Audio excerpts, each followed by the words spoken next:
I was still holding the warm bag of fried chicken when I heard my Stepson in the dark garage say, "Yeah, I already cut the brake line. See you at his funeral tomorrow." And my wife, Carol, my wife, didn't stop him. For a second, my whole body forgot how to move. The garage smelled like cold concrete and motor oil. That sour familiar bite that never really leaves no matter how many times you sweep. The overhead light was off, so the only glow came from the little window over the workbench and the blue screen of Evan's phone. I could see his silhouette, broad shoulders head, tilted like he was listening to a weather report. My fingers tightened around the paper bag, the grease from the chicken soak, threw warm against my palm. I'd picked it up at the Kroger deli on Harshman Road because I thought stupidly that maybe we could have one normal night. A small peace offering like you do when a house has been tense for months and you don't want to admit it out loud. Evans.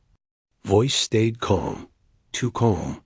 "Yeah," he said again, low and almost bored. "It's done. He won't make it to Monday." He chuckled like somebody had told him a joke. Then there was Carol's voice faint through the speaker close enough that my throat tightened. Soft, cautious, not shocked, not angry. "You're sure?" she asked. My vision narrowed. That one question "you're sure" hit harder than the threat. Not "don't." "You dare." Not "what's wrong with you," just making sure the plan was solid. Evan shifted, and I heard the faint clink of metal on the workbench. He was probably spinning something in his hand. A tool, a socket, something sharp. "I'm sure," he said. "You said you wanted it over." There was a pause. I waited for my wife to say my name. To say, "Evan, stop." To say, "Frank's been good to us." To say anything that sounded like a conscience. She didn't. She exhaled into the phone, and it sounded like relief. "Tomorrow," she said. "Just be careful." That's when my stomach dropped. So hard it felt like I'd missed a step on the stairs. I backed up without thinking. My boot scuffed the concrete, and my heart slammed. Evan's head snapped half an inch toward the door. I held my breath so tight my chest hurt. He didn't come looking. He went right back to the call voice, lowering again. "Yeah," he said. "I'll text you when it's done." I slid out like a ghost. I didn't slam the door. I didn't even let it click. I pulled it shut until it rested. Then I walked fast, quiet around the side of the house, the cold December air cutting at my cheeks. The night felt too normal. Porch lights glowing up and down the street. A neighbor's. Dog barking once, then quiet. Somewhere, a TV blared through a window. Riverside, Ohio, doing what it always does, going to bed early. Waking up early, pretending trouble only happens on the news. My hands were shaking so hard I almost dropped my keys. I shoved them in my pocket and kept walking until I hit the sidewalk. Then I turned like I was just a man out for a short stroll. Like I wasn't about to throw up. Patience is my tool. That line came to me the way an old habit does. I'd said it to apprentices in the Avec shop when they rushed a job and stripped a screw or snapped a line. Slow down, I'd tell them. Patience is your tool. You use it first. Now I had to use it on myself, or I was going to march back in there and do something that would ruin the rest of my life. I got into my old sedan, my work beater, Carl called it, like she was embarrassed by it, and sat there with the engine off. My breath fogged the windshield. My phone felt slick in my shaking. Hand, call the police. My thumb hovered. And then the next thought came, and practical. What do I say? "Hello, officer." My stepson said he cut my bra line, and my wife didn't object. No, I don't have a recording. No, I didn't confront them. No, there isn't a dead body yet. In a small town, a man accusing his wife and stepson without proof turns into a punchline real fast. Or worse, you get labeled unstable, paranoid, old, and confused. Evan would smile and say, "Frank's been stressed. He's been forgetting things."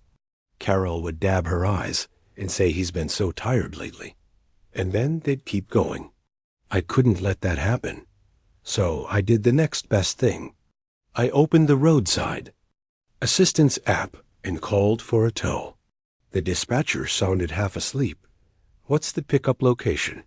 I stared at my own house like it belonged to someone else. "Front driveway," I said. My voice came out steady, which surprised me. "Silver Ford. F to 150.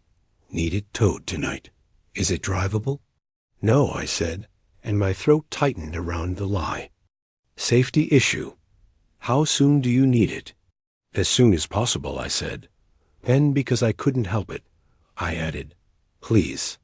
I hung up and sat there listening to the quiet tick of my cooling engine.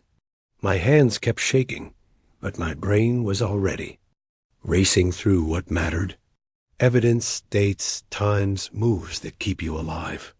Evan had always been the kind of man who acted like consequences were for other people. He was 32 and still lived like a teenager. New gadgets, new schemes, old grudges. When Carol and I married 11 years ago, I thought he'd grow up. I thought a steady home might steady him. Instead, he grew sharper, meaner, like he decided the world owed him, and I was the cashier refusing his coupon. A few months back, he'd asked me to consign a loan just to consolidate. He said, big innocent eyes. I'd looked at the paperwork and felt my blood pressure climb, interest like a shark's smile. I told him no. He'd stared at me a long second, then smiled slow. "You always think you're better than me. I think I'm older than you," I'd said, "and I've learned what debt does." That night, Carol had taken his side. Not loudly, not directly, just in the quiet ways. The way she'd stop talking when I walked into a room. The way she'd answer my questions with, "Maybe you should let it go, Frank." The way she'd make me feel like peace was my job alone. Now I understood what letting it go meant to them. Headlights swung down the street. A tow truck. My heart punched. My ribs. I sat up watching. The driver parked near my driveway. A thick man in a beanie climbed out, breath puffing. He looked at the truck, then at the house, and at me sitting in the sedan like I was hiding. He walked over and rapped on my window. I rolled it down an inch. "You the one called it in?" he asked. "Yes," I said. He nodded toward the F150. "What's wrong with it?" I swallowed. The bag of chicken sat cold on my passenger seat, forgotten. "Brake problem," I said. "I'm taking it to a friend's place to look at it." He squinted at me at this hour. "I'm up," I said. "He's up. It's important."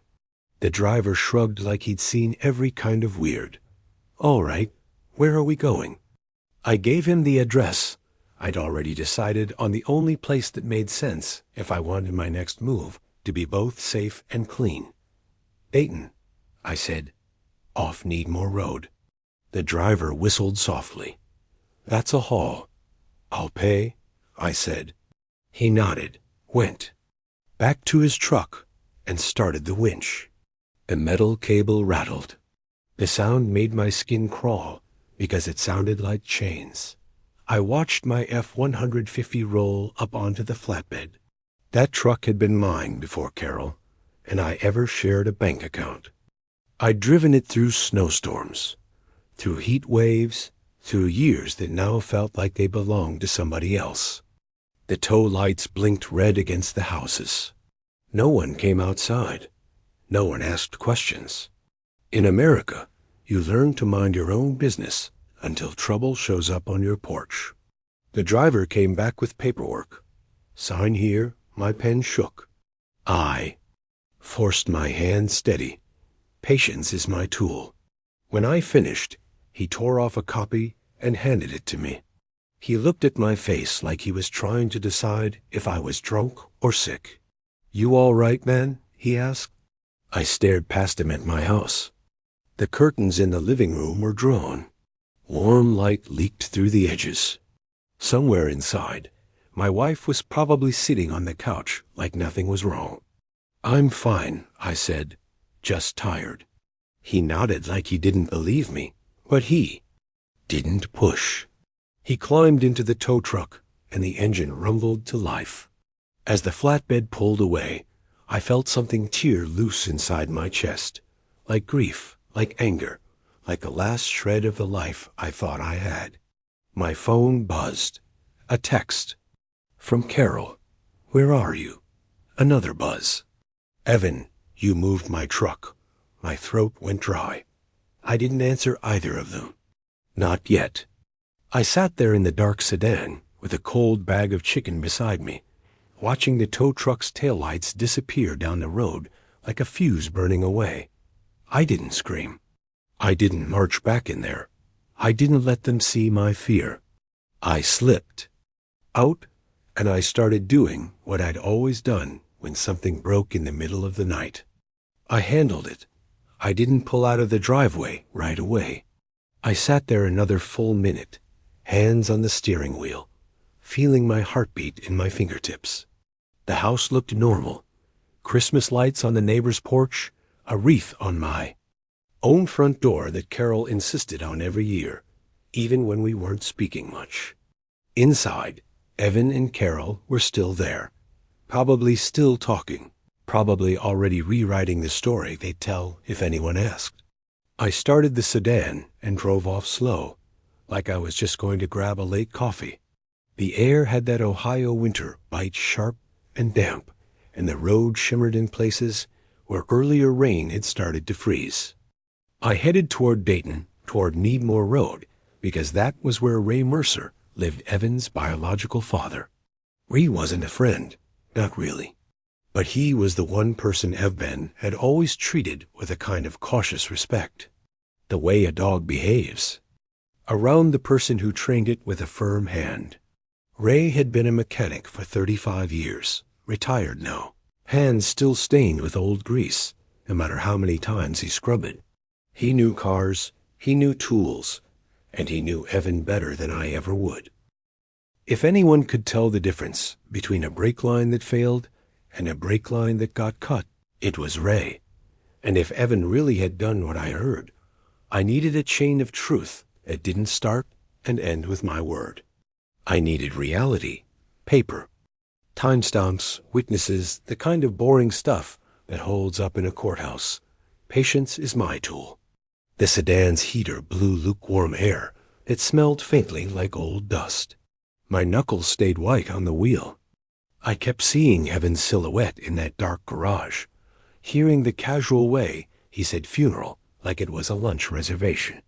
At the stoplight on Harshman, I looked down at the greasy bag of chicken on the passenger seat. It was ridiculous. This warm, homely thing that was supposed to make a family night feel better. Now it felt like evidence from another life. I drove with the radio low, not for music, but for company. A local station out of Dayton was talking high school basketball, then went into a quick ad for a furnace tune-up. My old world, then back to the host laughing about how folks drive like they're angry at the weather. I wanted to laugh. I couldn't. The phone buzzed again. "Carol, call me, please." Then Evan again. "Where's the truck, Frank? I need it tomorrow." Tomorrow, that word hit like a hammer. I didn't answer. If I answered, my voice would crack, or I'd say something stupid, or I'd tip my hand and give them time to change their plan. I kept driving, crossing the great Miami River, the dark water sliding under the bridge like oil. I remembered being younger before Carol, before Evan, when the worst thing I worried about was whether my back could handle another summer in attics and crawl spaces. Back when my first marriage had ended, not with betrayal, but with quiet exhaustion. Two good people who didn't fit anymore. Now I was 58, and the person sleeping in my bed wanted me buried. Needmore Road was a strip of tired businesses and low-slung houses, the kind of place where people hang on to what they've got. Ray lived in a one-story brick ranch with a detached garage in an old Buick parked under a carport. A flag hung from the porch, stiff in the cold. I pulled into the driveway and sat for a second. My mouth was dry. My hands had stopped shaking, but only because something else had taken over, something calm and cold. I got out and walked up to the door before I could knock it open. Ray stood there in sweatpants and a flannel shirt, gray hair flattened like he'd been asleep. He looked me up and down, eyes sharp, even at this hour.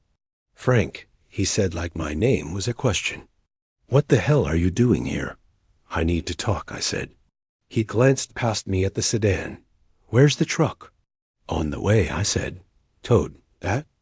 Woke him up. His eyebrows jumped. "Towed, why?" "Because I don't trust it," I said. I kept my voice steady. "Can I come in?" He hesitated, then stepped back. "You better start making sense." Inside smelled like black coffee and old leather. The living room had a recliner, a small TV, and shelves with framed photos. Evan as a kid, holding a baseball bat. Evan at some graduation. Evan next to Ray at what looked like a fishing trip. Ray had kept the best parts. He motioned to the kitchen table. I sat. He didn't offer coffee. He just stared like he was waiting for me to admit I'd lost my mind. I pulled the tow receipt from my jacket and set it on the table. Ray picked it up, squinted, read the address line. "You had it towed here," he said slowly. "Why?" "Because you know cars," I said. "And because I need you to look at something before anyone else touches it." Ray set the paper down. "Frank, what's going on?" I took a breath. The words stuck in my throat because saying them made them more real. "I overheard Evan," I said. "Tonight in my garage." Ray's eyes narrowed. "Overheard him saying what?" "I didn't give the whole thing." "Not yet. I just gave the part that mattered." "I have reason to believe that somebody messed with my brakes," I said on purpose. Ray sat back. The chair creaked. For the first time, he looked less annoyed and more cautious. "You accusing Evan?" he asked. "I'm telling you, I'm not driving that truck," I said. "And I want it checked by someone who won't sugarcoat it." Ray stared at me a long second. Then he stood up and walked to the counter where a small spiral notepad sat beside a landline phone. He flipped it open like he was about to write down a number. "What do you want from me?" he asked, not looking up. "I want you to own the truck," I said. That got his head to turn. "Excuse me?" "I already decided," I said. "I'm transferring it tonight. I'll do the paperwork first thing in the morning. I'll sign whatever you need. You'll be the legal owner." Ray's face hardened. "Why would you do that?" "Because I said, and I chose my words carefully, I need a clean line.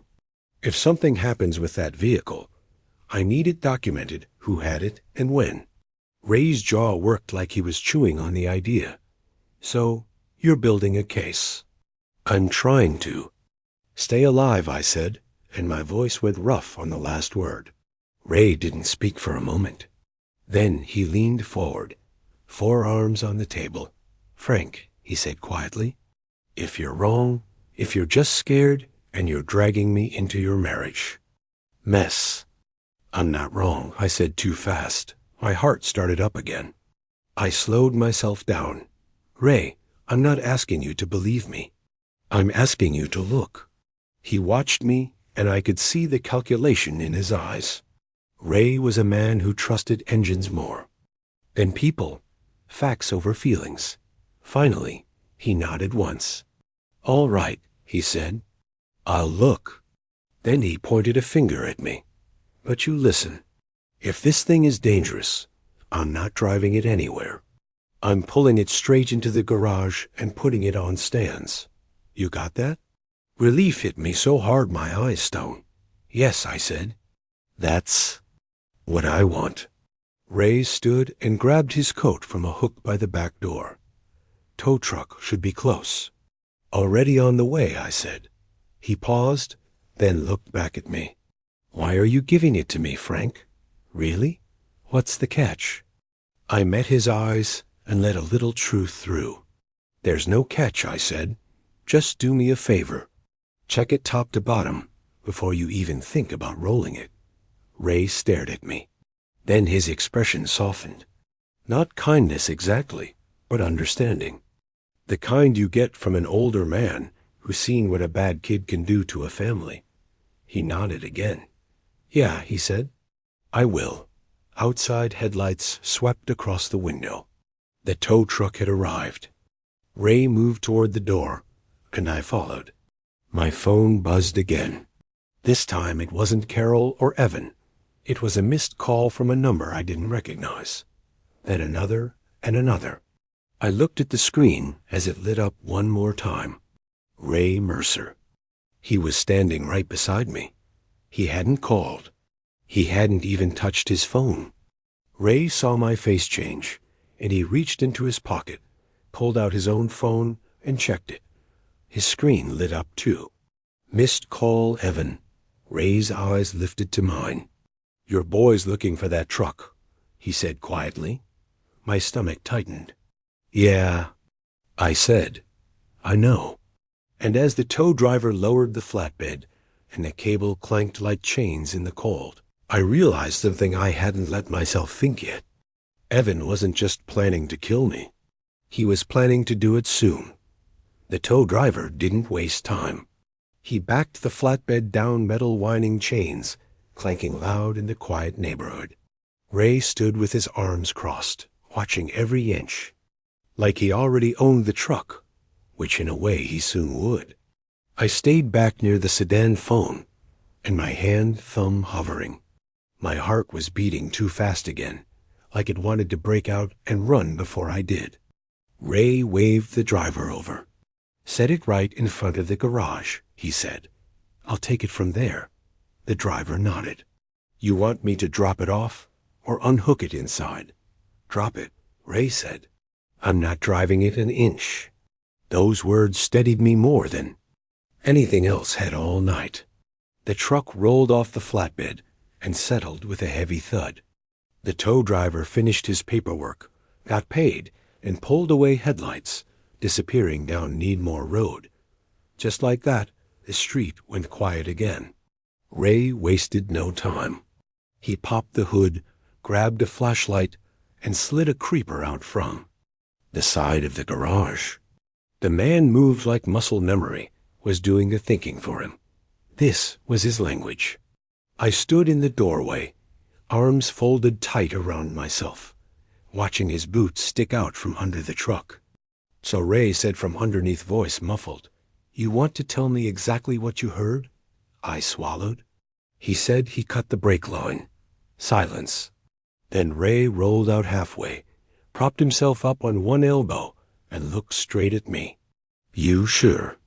That's what he said? Yes. And Carol? She didn't stop him. Ray stared at me a long second, then rolled back under without another word. His flashlight beam jittered across metal hoses lines. I heard him mutter to himself little half-words, the way mechanics do when they're thinking. My phone buzzed again. Evan, why is my dad calling about the truck? I didn't answer. Then another text came in, this time from Carol. Frank, please, this is getting out of hand. Getting out of hand. I shut the phone off and shoved it into my pocket. My hands were slick with sweat, even in the cold. From under the truck came a sharp intake of breath. Frank, Ray said. His voice was different now. Tight. Come look at this. My legs felt heavy as I walked over and crouched down. Ray angled the flashlight so I could see. I'm not a mechanic, but I've worked around machines my whole life. I know the difference between worn and broken, between old and damaged. The brake line wasn't frayed. It wasn't rusted through. It was cut clean, straight, like someone had done it slow, careful with the right tool. I stared at it until my vision blurred. That's not an accident, Ray finished. He rolled out fully and sat up, running a hand through his hair. That's deliberate. My stomach flipped.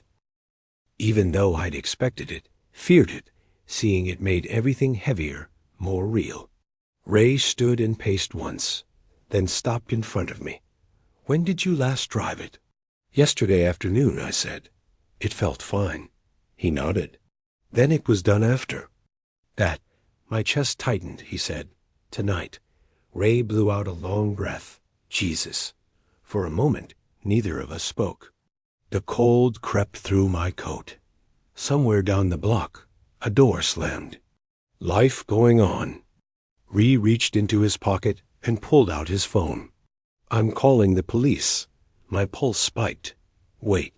He looked at me sharply. Frank, this isn't a family argument. This is felony tampering. Someone could have died. I know, I said. Just let me make one call first. He hesitated and nodded once. One. I stepped a few feet away and turned my phone back on. Missed calls and texts flooded in. I ignored them and tapped a number I'd saved years ago, but rarely used.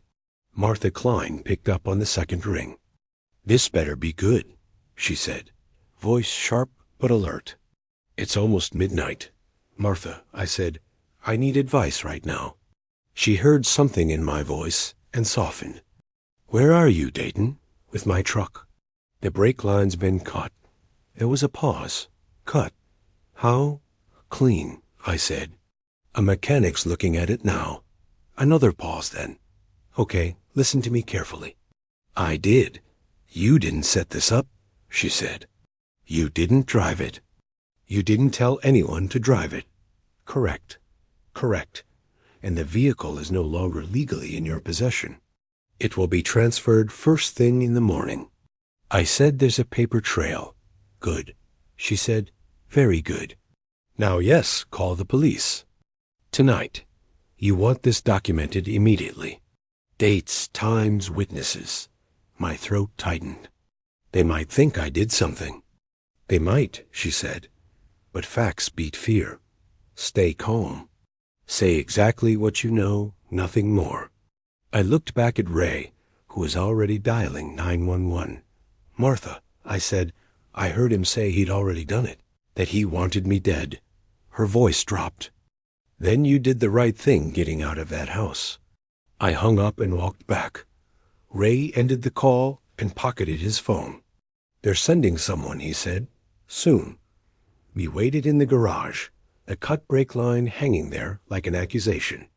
I could hear my own heartbeat in my ears. My mouth tasted metallic. Sirens wailed faintly in the distance, then grew louder. Red and blue lights washed over the garage door, over the truck, over Ray's lined face. 2 officers stepped out, one older, one younger. They took statements. They photographed the line. They asked me why the truck was here. I told them the truth. All of it. Calm, clear, no yelling, no accusations beyond what I'd seen and heard. The younger officer frowned. You're saying your stepson did this? I'm saying the brake line was cut, I said. And I overheard him say he did it. And your wife? She didn't object. The older officer wrote that down slowly. They left after nearly an hour, promising a follow-up, promising nothing else. When the garage finally went quiet again, Ree leaned against the workbench and rubbed his face. My own kid, he said. Jesus. I sank into a folding chair.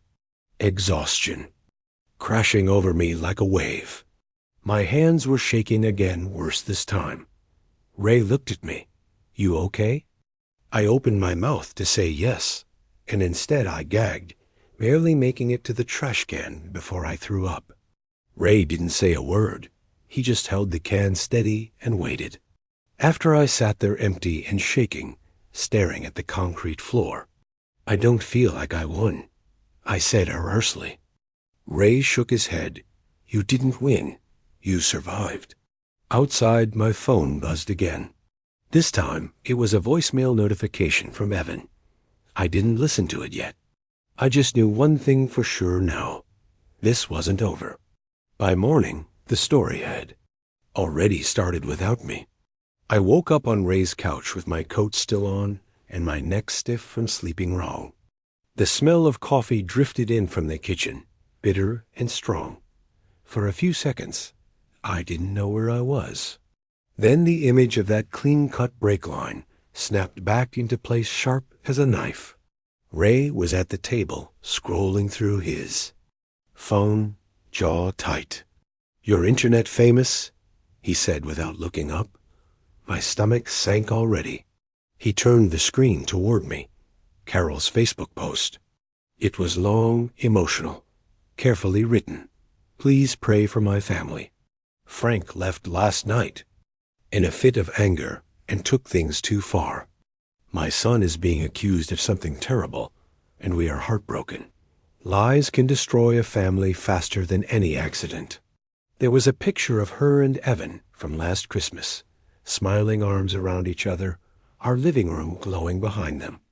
The comments were already stacking up. "So sorry, Carol. Praying for you and Evan.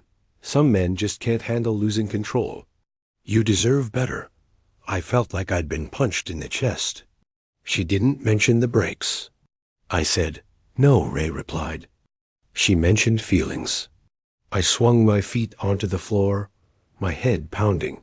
That's how she always does it. By noon, the neighborhood had chosen its version of the truth. I drove back to Riverside to grab clothes, keeping my head down. People I'd waved to for years suddenly found reasons to look at their phones. Mrs. Keller from 3 houses down stared at me like I'd tracked mud into her church. At the end of the block, I saw 2 squad cars parked near my house. My house? The one with the wreath still on the door. An officer stepped up when he saw me. "Frank Delaney." "Yes, we need to ask you a few more questions." Inside the place felt hollow. Carol sat on the couch, eyes, red hands folded like she was in a waiting room. Evan stood near the hallway, arms crossed, jaw set. He looked calm, almost bored. "You told them I left in a rage." I said, not to Carol, but to the room. She didn't look at me. "You scared us." Evan smirked. "Yeah, Frank, you've been acting weird lately." The officer raised a hand. "Let's keep this respectful." I answered their questions again. Same facts, same timeline. I could feel Evan watching me like he was waiting for me to slip. Then he spoke. "My stepdad hates me," he said, voice wounded. "He's been trying to get me out of the house for months." "That's not true," I said. Carol finally looked up. "You said he needed to move out." "I said he needed a plan," I replied. "He's 32. The officer scribbled notes. When they left, Carol stood and pointed toward the door. "You shouldn't be here." I laughed once short and ugly. "You planned my funeral." Her face went pale. "You're sick." I walked out before I said something I couldn't take back. That afternoon, Ray called. "Police came by again," he said. "They talked to the neighbors about what?" "One guy saw Evan in your garage late the night before. Another heard tools clanking." My pulse jumped. "They told you that?" "They told me they're building a timeline." By evening, the local church group page had its own post. Carol had shared it, asking for prayers during this difficult time. "Rumors are flying, and it's breaking our hearts." Someone commented, "We stand with you, Carol. Truth always comes out." I stared at that line for a long time. Truth always comes out. That night, I sat alone in a cheap motel off Route 4, watching the parking lot through the blinds. Every set of headlights made my shoulders tense. I listened to the Evan voicemail I'd ignored the night before. "Frank," he said, voice smooth, "you really messed up this time. Dad's upset. Mom's upset. You didn't have to do this. We could have talked." Mom, he never called her that around me. I forwarded the voicemail to Martha with the date and time attached. 10 minutes later, she called. "Good. she said. That helps. Helps what? Intense, she replied. In tone, he's not surprised. He's annoyed. The next morning, Buddy Harlan called. Me. We'd worked together for years before his knees gave out. Frank, he said, you're going to want to hear this. He'd stopped by an auto parts store near your house. He said, same one Evan liked to hang around. Asked politely about camera footage. Explained he was helping with an investigation. They let me see it, Buddy said. Not officially, but enough. My heart thudded. And your stepson bought a tubing. Cut her 2 days ago. I closed my eyes, and Frank Buddy added, your wife came in 10 minutes later. Different register, paid cash. The room felt suddenly very still. She knew I whispered. She didn't stop him, but he said that night. The radio announced it. Police are considering felony charges in a brake tampering investigation involving a Riverside family. I sat on the edge of the motel bed, listening to my own life, reduced to 30 seconds of airtime. For the first time since the garage, I smiled. Not because I'd won, but because the truth had finally gotten a voice. The courthouse in Riverside sits like it's been tired for 100 years. Brown brick, stone steps worn smooth in the middle. The kind of building that smells like old paper floor polish and winter coats that had been through too many Ohio storms. I'd driven past it my whole adult life, and never once imagined I'd walk in there carrying the truth about my own family like it was a cinder block. Martha Clean met me out front, collar-up hair tucked into her scarf. She looked like a woman who'd seen every variety of human mess and had stopped being surprised by any of it. You ready? She asked. No, I said, but I'm here. That's the same thing, she replied. Inside, people's voices bounced off the high ceiling. A metal detector beeped. A deputy in a tan uniform told everyone to keep moving. And there, in a hallway lined with bulletin boards full of public notices, I saw them. Carol. Evan. Carol wore a navy coat and a cross necklace like she dressed for sympathy. She clutched a tissue in one hand, eyes red mouth, set in that careful line she used when she wanted to look wounded but strong. Evan stood beside her in a clean button-down hair combed face, smooth and calm. He looked like a guy waiting for a job interview, not a man who tried to turn my breaks into a funeral. When he saw me, his lips twitched just a little, like he couldn't believe I'd really taken this far. Carol's eyes met mine. For a heartbeat. I saw fear flash there. Then she replaced it with anger. You don't have to do this, she whispered as Martha and I approached. Martha didn't even slow down. Ma'am, he didn't do anything. He reported a crime. Carol flinched like the word crime. Burned. Evan smiled at Martha like he was charming. Morning. Martha looked him over like she was inspecting a cracked furnace line. Don't talk to me. We went into the courtroom and sat on the wooden bench. The room was smaller than people think. Not. A big TV courtroom with dramatic music. Just a judge's bench.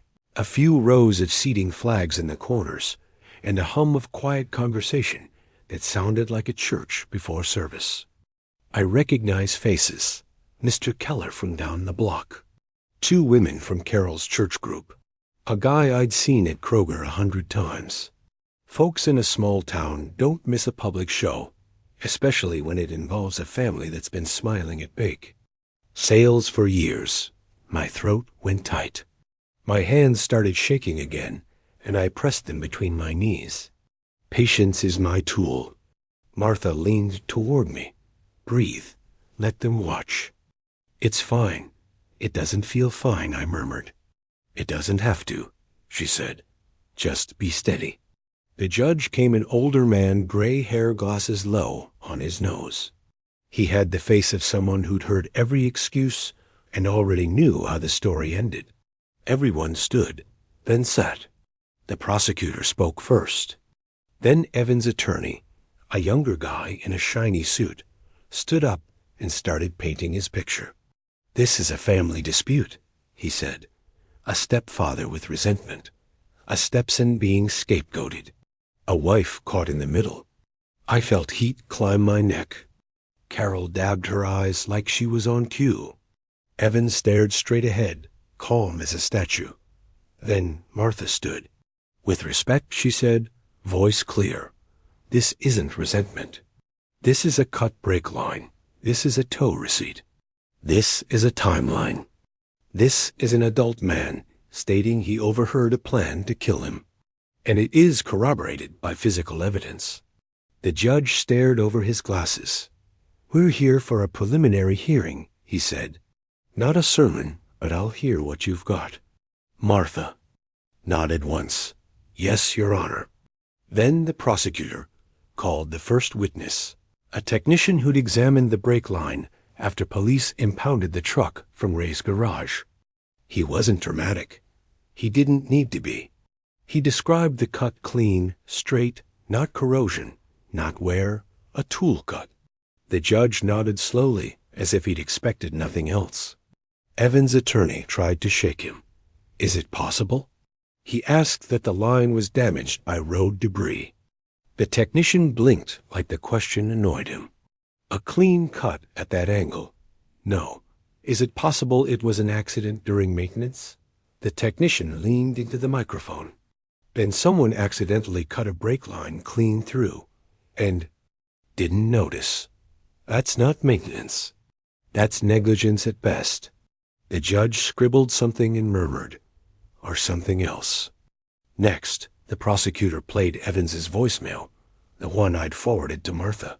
Frank Evans' voice filled the room smooth as oil. "You really messed up this time." I watched the faces in the audience. A few heads tilted. People recognized that tone. Not fear, not surprise, annoyance, control. When it finished, Evans' jaw tightened for the first time. Martha stood. "Your Honor, we'd like to call Mr. Delaney." My legs felt like wood as I walked to the stand. I raised my right hand, swore to tell the truth, and sat down. The microphone was too close, making every breath sound loud in my own ears. I could see Carol across the room staring at me like I was an enemy. Martha's voice was gentle when she began. "State your name and age for the record." "Frank Delaney," I said, 58. "And where do you live?" "Riverside, Ohio." "Mr. Delaney, in your own words, tell the court what happened the night you called for the tow." I swallowed. My mouth was dry. The room was silent enough that I could hear someone's coat zipper. "I'd stopped at Kroger," I said. "Picked up fried chicken, trying to have a normal night." A few people shifted. That detail did something. Made it human, not just legal. "I came in through the garage," I continued. The light was off. I heard Evan on the phone. I heard him say, "Yeah, I already cut the brake line. See you at his funeral. Tomorrow." My voice cracked on the last word, and I hated that it did, but it was real. Martha nodded steady. "And who was he speaking to?" I looked at Carol. I didn't want to, but I did. "My wife," I said. "Carol." Carol's head jerked, and she whispered, "To her attorney." Martha's tone stayed even. "How do you know it was her?" I heard her voice. I said, 11 years. You know, a voice. The prosecutor asked, "Did she object?" I felt my chest tighten again, the same tightness as that night. "No," I said. She asked if he was sure. A murmur ran through the courtroom, soft, startled like wind. Through dry leaves, Carol's face went pale. Evan's attorney jumped up. "Objection, hearsay." The judge held up a hand. "Overruled for the purposes of this hearing. We're evaluating probable cause." Martha leaned in. "What did you do next, Mr. Delaney?" "I left," I said quietly. I didn't confront him. "I called a tow truck because I didn't want to drive the vehicle." "Why did you have it towed to Mr. Mercer's residence?" Because Mr. Mercer is a retired mechanic. I said, and because I wanted someone who knows cars to look at it before anyone could claim I imagined it. The judge's eyes flicked to Ray, who sat in the back row. Ray nodded once tight-faced. Evan's attorney stood in approach for cross-examination. Like a man itching for a fight. Mr. Delaney, he began. Isn't it true you've had conflicts with Evan? Yes, I said. Isn't it true you wanted him out of your home? I wanted him to be responsible, I said. He's 32. Isn't it also true? He said, voice rising, that you transferred a vehicle with a dangerous defect to Mr. Mercer. I felt a jolt of anger. Martha's hand lifted slightly calm. I answered steady. I told Mr. Mercer not to drive it. I asked him to inspect it before it moved. Ray's voice came from the back low but clear. He did. The judge rapped his pen on the desk. Mr. Mercer, you'll wait to be called, or you'll be removed. Ray shut up. Evan's attorney pressed. But you didn't tell the police immediately, did you? You didn't call 911 from your driveway. I called a tow. I said. Then my attorney. Then the police were called the moment a cut was confirmed. He smirked. Convenient. I looked him dead in the eye. Staying alive is convenient. That earned a few quiet surprised chuckles from the benches. Not laughter. Just that older Midwestern sound people trying not to react. The attorney shifted tactics. You're claiming your wife was part of this. That's a serious accusation. I'm not claiming, I said. I'm telling you what I heard. And yet he said you have no recording. Martha stood. Your Honor, may I? The judge nodded. Martha turned slightly and spoke to the court like she was laying out a blueprint. We have physical evidence of a deliberate cut. We have a timeline placing the defendant near the garage. We have voicemail indicating consciousness of action.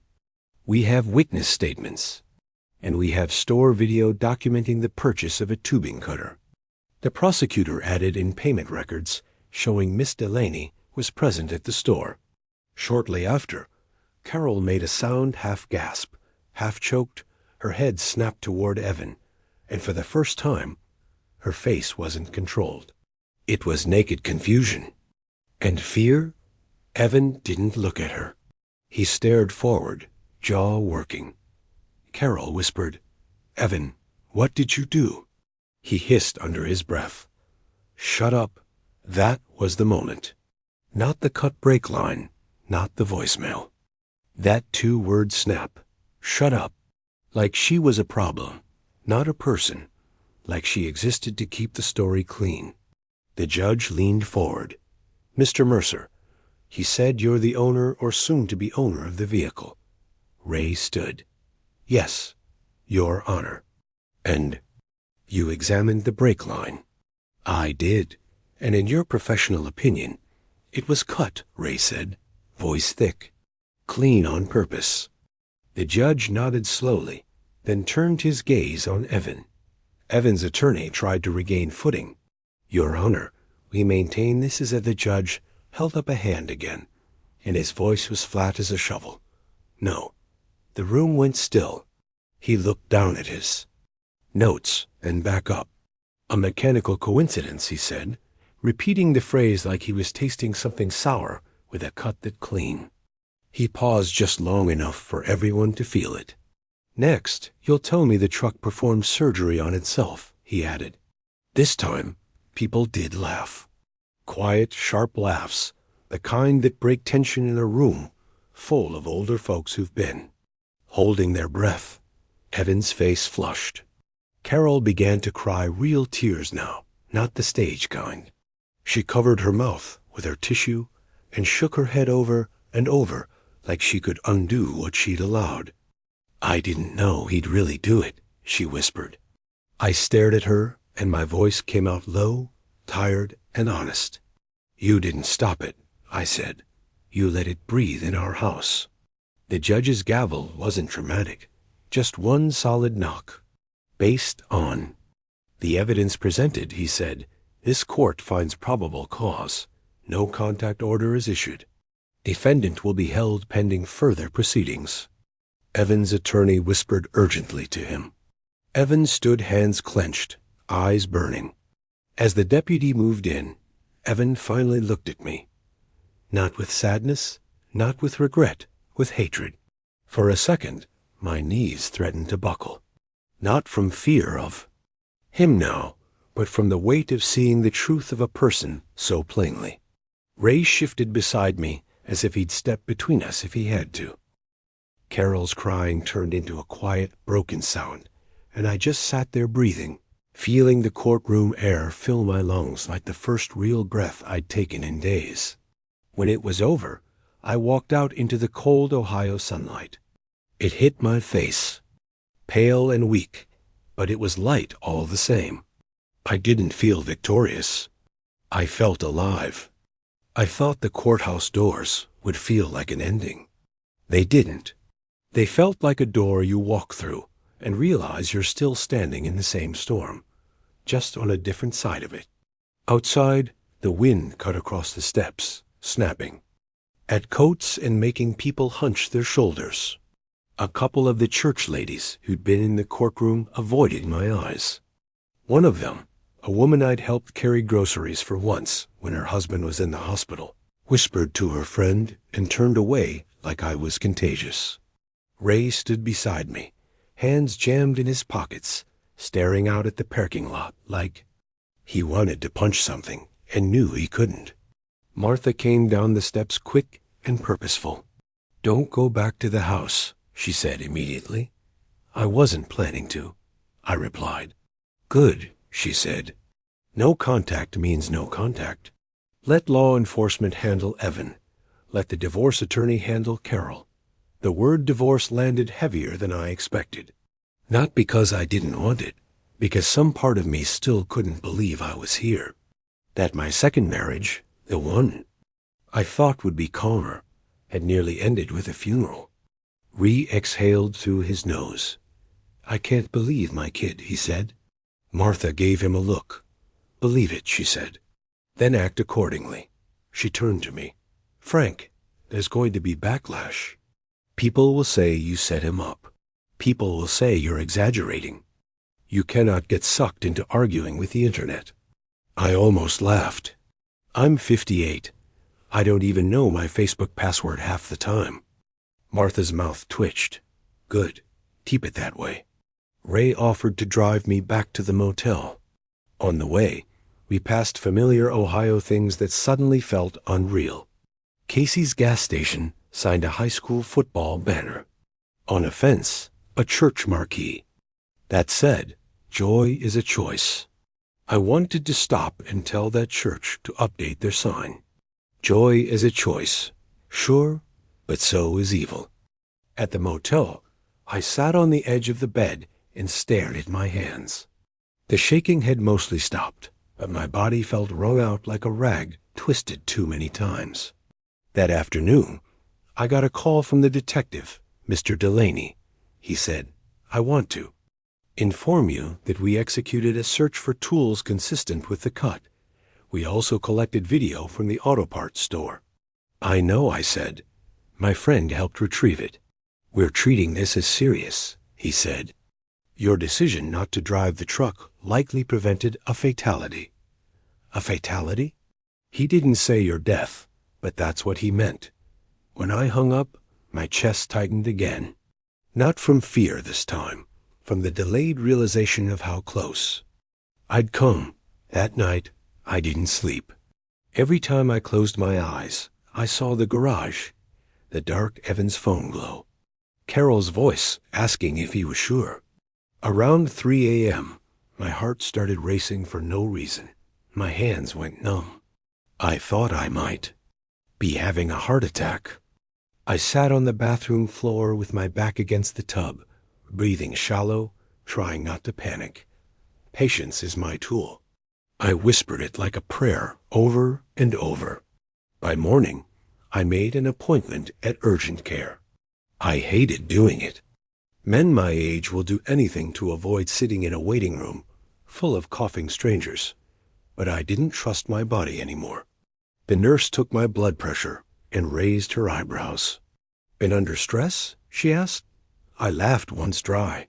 "You could say that.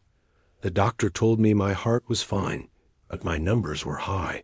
He told me to cut caffeine, get sleep, and this part made me want to roll my eyes, reduce the stress." "Sure," I said. "I'll just tell it to stop." He didn't laugh. He just looked at me like he'd seen that exact joke 1,000 times.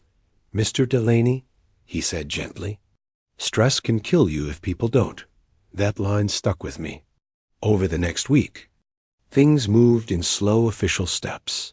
Papers, phone calls, Martha checking in, the detective updating me, Reed calling with short, quiet updates like he didn't trust himself to talk too long without breaking. Carol tried to contact me twice.